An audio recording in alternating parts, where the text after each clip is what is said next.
বিশ্বকবি রবীন্দ্রনাথ ঠাকুরের লেখা ধুলা মন্দির।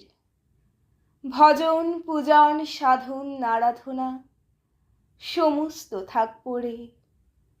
রুদ্ধ দ্বারে দেবালয়ের কোণে কেন আছে ঈশ্বরে?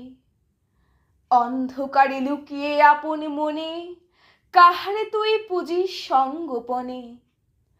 নয়ন মেলে দেখ দেখি তুই চেয়ে, দেবতা নাই ঘরে।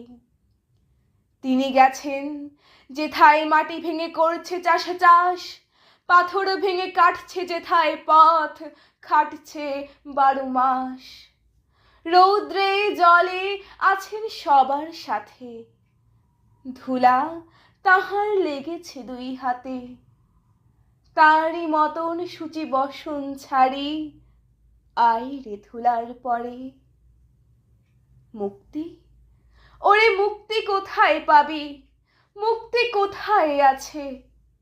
আপনি প্রভু সৃষ্টি বাঁধন পড়ে বাঁধা সবার কাছে।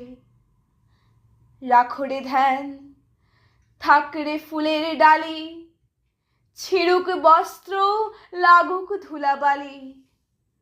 কর্মযোগে তার সাথে এক হয়ে ঘর্ম পড়ুক ছড়ে।